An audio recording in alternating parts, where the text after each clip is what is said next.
SNX Marathi, Siddheshwar news express, सत्यासाठी SNX सोबत.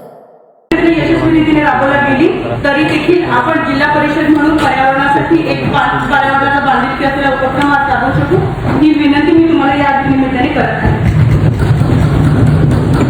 अध्यक्ष महोदय आणि सीओ साहेब, आपण सगळ्यांनी बघितलेलं असेलच, आज आपण सगळेजण इथे बिस्लरीचं पाणी पित आहोत.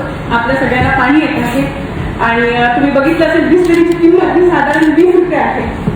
आज अनेक जण माझ्या केबिनमध्ये ही बिस्लरीच्या पाणी येतात, सगळ्यांच्या केबिनमध्ये बिस्लरीच्या पाण्याच्या बॉटल्स येतात. पण आपण सगळ्यांनी बघितलंय का की आपल्याकडचे जिल्हा परिषदेमधले वॉटर कूलर हे सगळे बंद आहे. याच्यासाठी प्रशासकीय अधिकारी कोण आहे, कृपया तरी त्याचं उत्तर द्या. मी या ठिकाणी याचा पाठपुरावा करण्याचा प्रयत्न केला. कर्मचाऱ्यांना देखील विचारलं, कर्मचारी बिचारे इथले कॉन्ट्री करून एक जार मागवते आणि त्याचं पाणी घेतात. आज आपल्याला सगळ्यांना माहिती आहे की 200 ते 300 रुपये तिकीट खर्च करून इथे जिल्हा परिषदेमध्ये यायचं, त्यात 60 रुपयाच्या बॉटल खर्च करायचं, हे गरिबांना परवडणार नाहीये. आधी प्रशासक होतं त्यामुळे स्लो होतं. साहेब, आपण आल्यामुळे थोडी गती त्या ठिकाणी प्राप्त झालेली आहे. अधिकारी असतील तर कृपया त्यांनी उत्तर द्यावं. माझी विनंती आहे की इथले वॉटर कूलर चालू करा. पाण्याचं आता तुम्ही पाण्याचा तडाखा बघता आहात. कोण आहे तर व्यवस्थापन कोणी बघत असेल तर साहेब, ती शोभेचे आहेत का साहेब?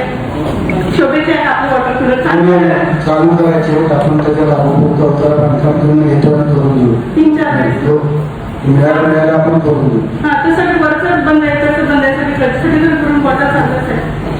फक्त आरोप खराब झाला वरचा फिल्टर बदलायचं, ते फिल्टर सगळे कॉन्ट्री करून आणल्यासाठी सगळे इव्हन प्रत्येक आपल्या सभापतींच्या केबिनमध्ये सुद्धा आरोप प्रस्ताव 20 दिवस लागतील, कारण वर्कआउट प्रोसेस करायला मला 35 दिवस लागतात. दुरुस्तीला कमीत कमी उन्हाळा आता 1-1.5 महिने पाणी लागतं. निदान आपल्या गावाकडून येणाऱ्या जेवढं शक्य तेवढं व्यवहार करतो. त्यामुळे आम्हाला होईल पुढचं टाकायचं.